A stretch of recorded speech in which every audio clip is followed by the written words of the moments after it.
গতকালকে একটু কম ছিল, এর আগের দিন আবার বেশি ছিল, 200 টাকা 20 টাকা ছিল।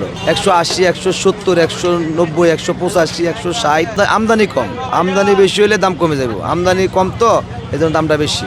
এখানে আছে বিন্দু আছে, দেশি আছে, হাইব্রিড আছে, 3 জাতের মাল আছে। দাম তো কমছে আগের থেকে, ঈদের আগে 240 টাকা ছিল, এখন 200 টাকা কেজি। গতকালকে একটু কম ছিল, এর আগের দিন আবার বেশি ছিল, 200 টাকা 20 টাকা ছিল। আজকে আবার 200। আমরা আরো থেকে কিনে নিয়ে এসেছি 180, 170, 190, 185, 160, 165, যে যেরকম দিতে পারছে। চাহিদা কেমন? চাহিদা হ্যাঁ, আমদানি কম, আমদানি বেশি হলে দাম কমে যাবে। আমদানি কম তো এই জন্য দামটা বেশি।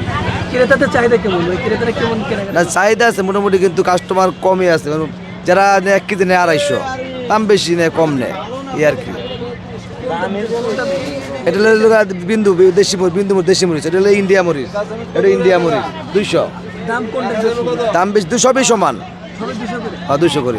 আজকে তো ইন্ডিয়া বন্ধ, এই জন্য দামটা বেশি গেছে। আমার সাথে কাঁচামরিচ নিয়ে আসলে যদি বিক্রি না হয় তো পচে যায়।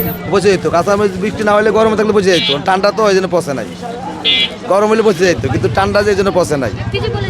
না কম পড়ছে, কিন্তু আগে তো এই গরমের কালে ইন্ডিয়াতে আসার পর লোক পচে গেছে, গাড়ি গাড়ি ফালাই দিচ্ছে, কিন্তু এখন ফালায় না, এখন ঠান্ডা একটু তো ওই জন্য মানে পচে কম। গরম হলে সমস্যা। গরম সমস্যা, গরম হলে পচে যায়, ইন্ডিয়াতে আসা লোকালে পচে যায়। কাঁচামরিচের সিস্টেমটা এখন এত দাম কেন? কাস্টমার দাম কমে কি, আগে দাম আছে গতবার 1200 টাকা কেজি, 1000 টাকা কেজি খাইছে না, এবার তো কমেই। এবার তো 200 টাকা কেজি, 220 টাকা, 240 টাকা কেজি, 180 টাকা, 160 টাকা নিয়ন্ত্রণ আছে। কিন্তু গতবার তো অতিরিক্ত ছিল, গতবার ছিল 800 টাকা কেজি, 1000 টাকা, 1200 টাকা কেজি, 600 টাকা কেজি, লাস্টে 300 টাকা কেজি। এবার তো নিয়ন্ত্রণে আছে। দাম বৃদ্ধি পেলে ক্রেতারা কোনো কিছু বলে না? কি বলবে, বলার কিছু নাই তো। কাঁচামালে তো, কাঁচামাল আমদানি হলে তো মানে দাম কম, আমদানি বেশি হতে হবে তত দাম কমবো। কাস্টমারে বুঝে যে আমদানি হয় নাই, তার জন্য দাম বেশি।